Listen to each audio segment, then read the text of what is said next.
श्री गुरुदेव भगवान की जय। ध्यान मूलम गुरुर्मूर्ति, पूजा मूलम गुरुर्पदम, मंत्र मूलम गुरुर्वाक्यम, मोक्ष मूलम गुरुर्कृपा।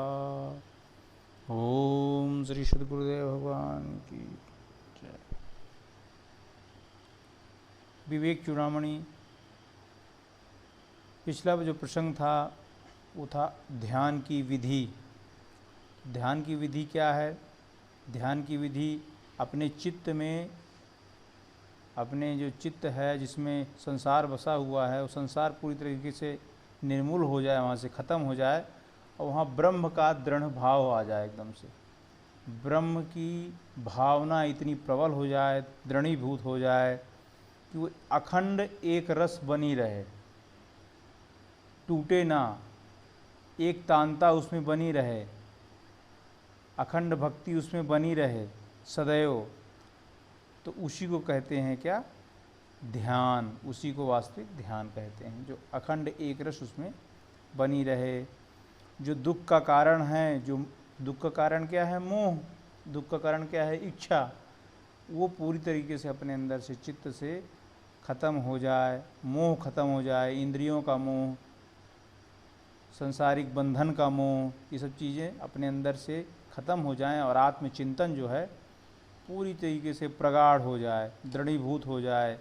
तो जो आत्मा जो है, आत्मा का आनंद स्वयं ही प्रकाशित हो जाएगा। क्योंकि चित्त जिस मलिन अज्ञान से, संसार की सच्चाई से जो मलिन बना हुआ है अज्ञान की वजह से। अज्ञान क्या है? संसार को सत्य मानना, यही ज्ञान है। संसार खत्म हो जाए तो वही ज्ञान है। संसार जब खत्म हो जाएगा तो आत्मा का प्रकाश स्वतः ही जो है प्रस्फुटित हो जाएगा, निकल आएगा बाहर। इसी तरीके से ध्यान की विधि के बारे में बताया कि वह आत्मा, हम तो स्वयं वास्तव में प्रकाशमय ही हैं, प्रकाशवान ही हैं, क्योंकि आत्मा के अंश हैं। जीव आत्मा क्या है? ईश्वर का अंश है, जो अज्ञानता की वजह से जीव की तरह बंधन में बंध गया है। लेकिन जब वह अज्ञान अपने अंदर से ख़त्म होता है तो प्रकाश अपने आप प्रकाशित होने लगता है, अपने आप ही दृढ़ प्रकाशित होकर के हमको आत्मा का आनंद, आत्मा का रस अपने अंदर निकलने लगता है, मिलने लगता है। अब जो है आत्मदृष्टि के बारे में बताएंगे। ध्यान विधि के बाद आत्मदृष्टि क्या है उसके बारे में बता रहे हैं। सबके साक्षी और ज्ञान स्वरूप आत्मा में अपने शुद्ध चित्त को लगाकर धीरे धीरे निश्चलता प्राप्त करता हुआ अंत में सर्वत्र अपने ही को परिपूर्ण देखता है। तो जब ध्यान विधि के द्वारा उसकी बुद्धि एकदम से पक जाती है, चित्त एकदम से साफ सुथरा और निर्मल हो जाता है, तो फिर क्या होता है? वह आत्मस्वरूप ही सर्वत्र जो है वही ब्रह्म स्वरूप को, ब्रह्म स्वरूप जो अपने अंदर आत्मा बैठी हुई है, वही सर्वत्र जो है उसको दिखने लगती है। सिया राम मैं सब जग जानूँ, करऊँ प्रणाम जोर जुगवानी। तो वो पूरी तरीके से आत्मा को जो है सभी जगह देखने लगता है निश्चल भाव से, कोई छल कपट नहीं, एकदम शांत चित्त जिसका निर्मल चित्त हो गया है, वो सब जगह वही शांति, सब पूरे ब्रह्मांड में, अखिल ब्रह्मांड में वह शांत ही देखेगा। कहीं उसको हलचल विचलन नहीं समझ में आएगी। वो एकदम से शांत, जिसका निर्मल चित्त हो जाता है ध्यान करते करते, वो सब जगह वही निर्मल तत्व, आत्म तत्व, परमात्म तत्व, जिसको आत्मा परमात्मा कहते हैं, वही सर्वत्र देखता है और परिपूर्ण देखता है। उसको कहीं खालीपन नहीं दिखता, असंतुष्टि नहीं दिखती। उसको लगता है सब परिपूर्ण है, सब पूर्ण है, कुछ अधूरा नहीं है। जो अज्ञानी चित्त होता है उसको सब जगह अधूरा ही दिखता है, ये पूरा नहीं है, ये अच्छा नहीं है, ये बुरा नहीं। लेकिन जो शांत चित्त हो जाता है, जिसकी वृत्ति, जिसका चित्त ध्यान करते करते एकदम से परिपूर्ण हो जाता है, उस सब जगह पूर्णता को ही देखता है। क्योंकि ब्रह्म का ही स्वरूप क्या है? ब्रह्म कैसा है? पूर्ण कहा जाता है, हमेशा सदैव पूर्ण है वो, उसमें कोई कमी नहीं है तनिक भी। तो वो ब्रह्म के स्वरूप को जब देखता है तो सब जगह पूर्णता को ही देखता है। अपने अज्ञान के से कल्पित देह, इंद्रिय, प्राण, मन और अहंकार आदि समस्त उपाधियों से रहित अखंड आत्मा को महाकाश की भांति सर्वत्र परिपूर्ण देखता है। अज्ञान से कल्पित जो ये शरीर है उसकी वजह से वह अपने को छोटा महसूस करता है, दुखी महसूस करता है, बंधन में महसूस करता है। क्यों? क्योंकि उसने ये क्या क्या कहा जाता है, ये उपमा कही जाती है। ये जो संसार, ये शरीर क्या है, एक घट है, घट है, लेकिन घट के अंदर कौन बैठा हुआ है? वो आत्मा, आत्म तत्व, जीव तत्व जिसको कहते हैं, आत्मा परमात्मा तत्व जो है वो बैठा हुआ है। जैसे घट होता है, घड़ा, उसके अंदर भी जल रहता है और समुद्र में भी जल रहता है, लेकिन घड़ा में तो सीमित जल रहता है, एकदम बंधा हुआ कि थोड़ा सा जल है, 1 लीटर 2 लीटर 10 लीटर जितने बड़ा घड़ा होगा उतना जल है। लेकिन समुद्र में इतना जल है, लेकिन अब घड़ा जो है अपने अहंकार करने लगे कि मुझ में बहुत जल है, तो वो तो अब उसकी अज्ञानता है ना, मूर्खता है। लेकिन जब वो घड़ा फूटता है तो व्यापक उसी में मिल जाता है, वह घड़ा का आवरण पूरी तरीके से ख़त्म हो जाता है। इसी तरीके से ये शरीर भी एक तरीके से घट ही है, लेकिन अज्ञानता की वजह से, इंद्रियों के मोह की वजह से हमने अपने आप को ये शरीर मान लिया है और शरीर के बंधन को ही सही मान लिया है कि ये हमारा संबंधी है, ये हमारा पड़ोसी है, ये हमारा लड़का है, ये हमारी बिटिया, ये बंधन को, अज्ञान के बंधन को सही मान लिया है। तो यही अज्ञान का, अहंकार का बंधन जो है, यही हमको अज्ञान, यही अज्ञान है। इसको जब ये ख़त्म हो जाता है अपने अंदर से, इसको उपाधि कहा जाता है, इसी को उपाधि कहा जाता है। भाई मूल तत्व है तो सब जगह जीव ब्रह्म ही कहा जाता है ना, ब्रह्म की ही उपाधि है, लेकिन वास्तव में ब्रह्म तो है नहीं, हो माया की उपाधि है, माया भी ब्रह्म की छाया है। तो उपाधि है, जब ये ख़त्म हो जाता है अपने अंदर से, मलिन चित्त हमारा साफ हो जाता है, आत्म तत्व जो है जागृत हो जाता है, हम कौन हैं, हम आत्म तत्व हैं, चेतन तत्व है जो अपने अंदर बैठा हुआ है, तो फिर वो महाकाश में स्थित हो जाता है। घटाकाश से महाकाश, ये घटाकाश शरीर के अंदर जो सीमित आकाश है, घटाकाश है। इसका आनंद क्या है? इंद्रियों का आनंद सीमित है, तो सीमित आनंद में वह मस्त रहता है जब तक वो बंधन में रहता है, लेकिन जब वो असीम आनंद की तरफ जाता है, घटाकाश से महाकाश की तरफ, तो फिर वह परिपूर्ण, सब जगह वह परमात्मा को एक ही कार भाव से परिपूर्ण देखता है और उसी को जानता है। जिस प्रकार आकाश, घट, कलश, कुशूल,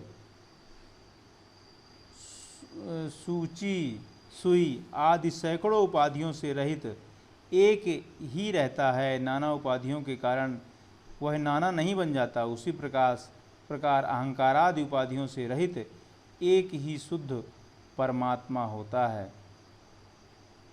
आकाश सबके अंदर, जैसे मान लीजिए घड़े के अंदर आकाश है, किसी कलश के अंदर आकाश है, किसी अनाज की कोठरी जिसको बोलते हैं कुशूल, कोठरी जो होती है जिसके अंदर अनाज भरा जाता है, उसके अंदर भी आकाश तो एक ही है ना। चाहे तुम किसी के अंदर देखिए, चाहे लोटे के अंदर देखिए, चाहे घड़े के अंदर देखिए, चाहे किसी भी, आकाश तो एक ही रहेगा। जैसे हमने बंद किया ये आकाश, तो इसके अंदर वही आकाश है जो आकाश ये है।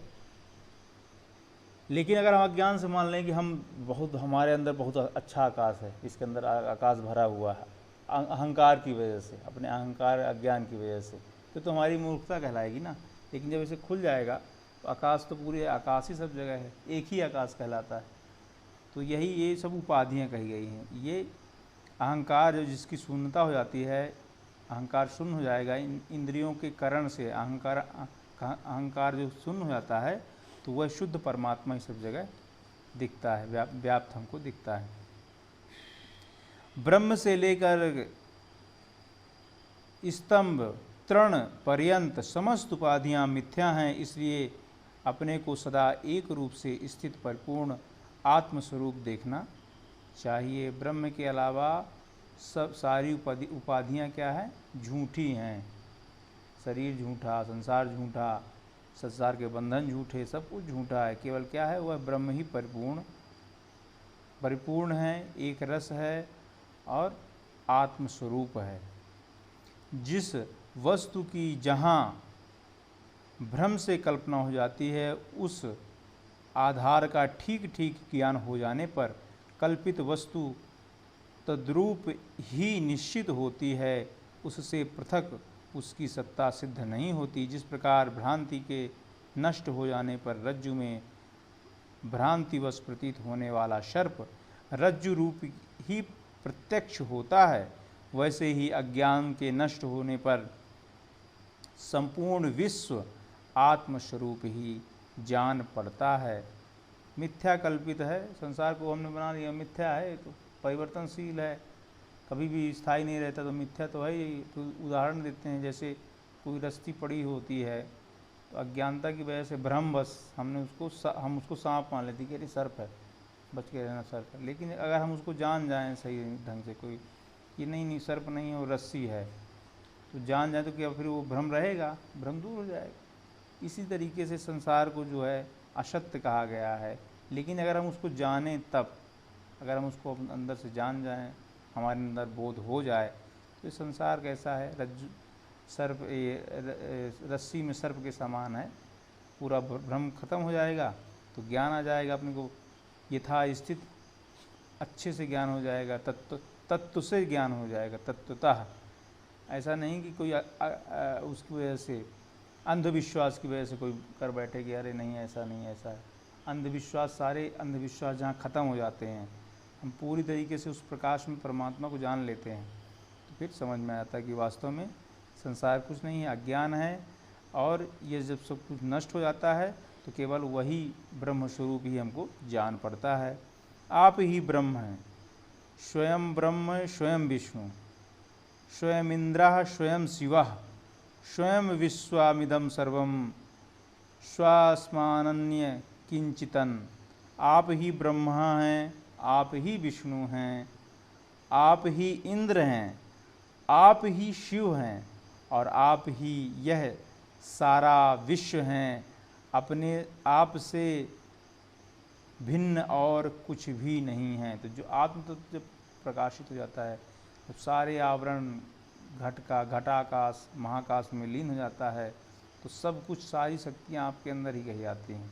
इसीलिए जो जो महापुरुष होते हैं उनको गुरुर ब्रह्मा गुरुर विष्णु गुरुर्देवो महेश्वरा गुरुर साक्षात परब्रह्म तस्मै श्री गुरुवे नमः, उनको ही सब, गुरु को ही सब कुछ माना जाता है। उनके अंदर शिव तत्व, विष्णु तत्व, ब्रह्म तत्व और साक्षात परम ब्रह्म परमात्मा तत्व सब कुछ उनके अंदर प्रकाशित हो जाता है।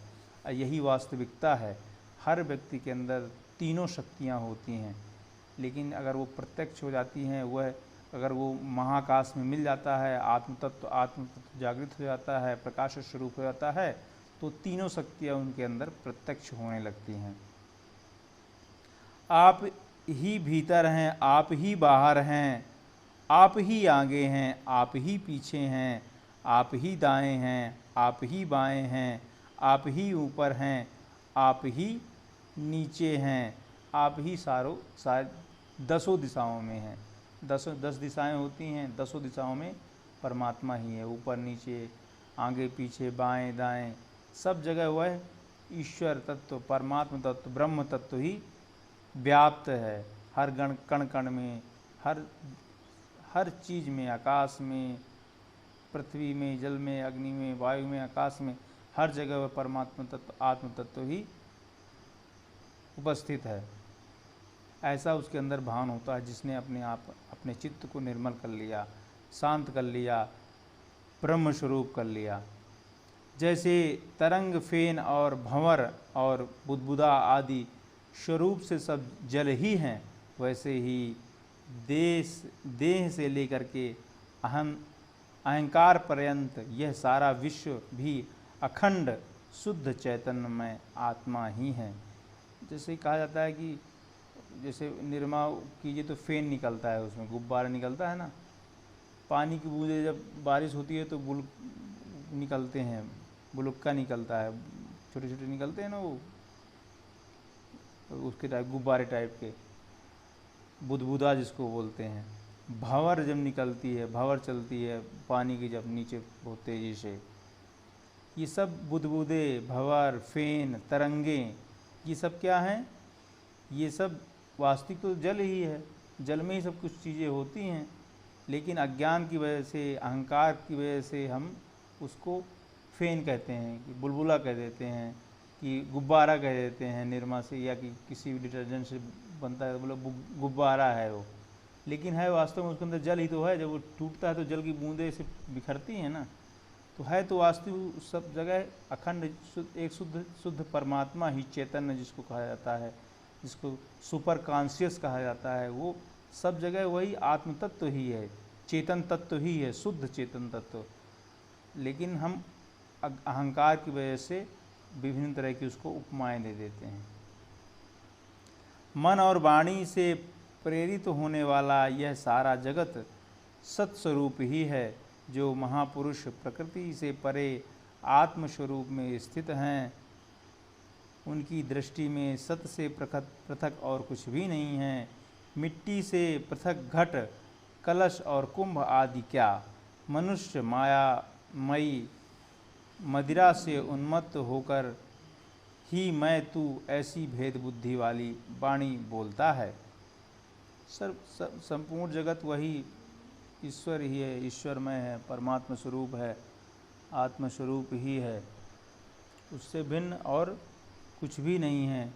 लेकिन अज्ञानता की वजह से, जिस प्रकार से मिट्टी से पृथक कई तरह के बनते हैं, क्या बर्तन बनते हैं भाई, मिट्टी से जो है कलश भी बन गया, घड़ा भी बन गया, कुंभ भी बन गया, बड़ा सा घड़ा और बन गया, लेकिन है तो उसमें मिट्टी ही कहलाएगा ना वो।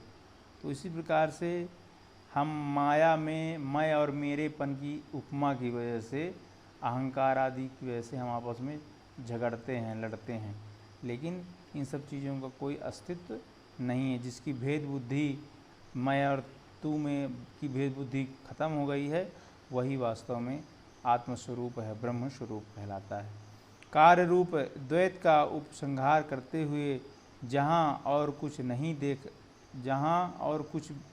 नहीं देखता, ऐसी अद्वैत परत श्रुति मिथ्या अध्यास ही की निवृत्ति के लिए बारंबार द्वैत का अभाव बतलाती है। अध्यास मतलब संसारिकता को हम सही मान लें, मतलब अज्ञान जो इंद्रियों का संसार है, इंद्रिय जगत संसार, उसको सही मानना, इसको अध्यास कहा जाता है।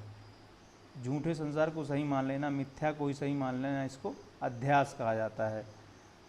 तो जो अध्यास से निवृत्त हो जाता है और बारंबार अद्वैत परमात्मा का चिंतन करता है, द्वैत का अभाव कर देता है, ख़त्म कर देता है, दो चीज़ें ख़त्म कर देता है, वो वास्तव में आत्म तत्व, ब्रह्म तत्व को जानता है। जो परब्रह्म स्वयं आकाश के समान निर्मल, निर्विकल्प, निशीय, निश्चल, निर्विकार, बाहर भीतर सब ओर से शून्य, अन्यान्य और अद्वितीय है, वह क्या ज्ञान का विषय हो सकता है? इस विषय में और अधिक क्या कहना। जीव जो स्वयं ब्रह्म ही है और ब्रह्म ही यह संपूर्ण जगत रूप में फैला हुआ है, क्योंकि श्रुति भी कहती हैं और ब्रह्म अद्वितीय है और यह निश्चित है। जिसको यह बोध हुआ है कि मैं ब्रह्म ही हूँ, वे ब्रह्म विषयों को सर्वथा त्याग कर ब्रह्म भाव से सदा सच्चिदानंद स्वरूप में से स्थित होते हैं। इस मलमय कोश में अहम बुद्धि से हुई आसक्ति को छोड़ो और इसके पश्चात वायु रूप लिंग भेद से भी इसका दृढ़तापूर्वक त्याग करो। तब जिसकी कीर्ति का वेद बखान करते हैं, उस आनंद स्वरूप ब्रह्म को ही अपना स्वरूप जान करके सदा ब्रह्म रूप से ही स्थित होकर के रहो। श्रुति भी यही कहती है कि मनुष्य जब तक इस मृतक तुल्य देह में आसक्त रहता है, तब तक वह अत्यंत अपवित्र रहता है और जन्म मरण तथा व्याधियों का आश्रय बना रहता है। उसको दूसरों से अत्यंत क्लेश भोगना पड़ता है, किंतु जब वह अपने कल्याण स्वरूप अचल और शुद्ध आत्मा का साक्षात्कार कर लेता है, तो उस समस्त क्लेशों से वह मुक्त हो जाता है। तो श्रुतियाँ भी कहती हैं, श्रुतियाँ, स्मृतियाँ, वेद, पुराण सब यही कहते हैं कि जिसने अपने आप को जान लिया, या शरीर को मृत तुल्य मान लिया, मरण धर्म मान लिया, ये शरीर नष्ट होने वाला है, जिसके अंदर ऐसी दृढ़ भाव आ गया, क्योंकि ये शरीर कैसा है, क्लेशों से भरा हुआ है, विकारों से भरा हुआ है, रोगों, शरीर व्याधि मंदिरम कहा ही गया, शरीर जो है बीमारियों का जो है घर कहा गया है। तो जो इस शरीर भाव से अपने को अलग कर लेता है, इन क्लेशों से अलग कर लेता है और अचल शुद्ध आत्मा का साक्षात्कार करके उसी में निमग्न रहता है, वही समस्त क्लेशों से मुक्त हो पाता है। और जो इसको सही मानता है वह हमेशा इसके भोग में, बंधन में पड़ा ही रहता है। इस तरह से यह प्रपंच जो है आत्म निरूपण का, आत्म निरूपण, ये कैसे आत्मदृष्टि कब आएगी, जब समदृष्टि सतगुरु किया, अब सारे भेदों को जो है ख़त्म कर दिया हमारे अंदर से, तो फिर और कुछ अपने अंदर नहीं आता, एक ही कार्य आत्म तत्व, परमात्म तत्व ही अपने अंदर आता है। और ये सब चीज़ें बिना सतगुरु के द्वारा बताई हुई विद्या के संभव ही नहीं होती। अगर हम स्वयं करते हैं कि मैं कर रहा हूँ, तो उसमें अहम भाव रहेगा। जब तक समर्पण नहीं आएगा तब तक ध्यान नहीं होगा, जब तक ध्यान नहीं होगा तब तक आत्मदृष्टि संभव ही नहीं हो सकती है, क्योंकि अहंकार बहुत ही सूक्ष्म तत्व होता है। वो किसी न किसी रूप में जो है आकर के हमको परेशान करता रहता है, गिराता रहता है। बहुत ही सबसे बारीक तत्व कौन होता है अपने अंदर? अहंकार। किसी भी चीज़ का, किसी भी इंद्रिय का, किसी भी करण का अहंकार जो है, शरीर का अहंकार, मिथ्या शरीर का अहंकार, ये सब चीज़ें जो है, अहंकार जब निर्मूल होता है तब ध्यान विधि, हमको ध्यान उतरता है, और जब ध्यान उतरता है तब आत्मदृष्टि हमारे अंदर पूरी तरीके से परिपूर्ण होती है। ओम श्री सद्गुरुदेव भगवान की जय।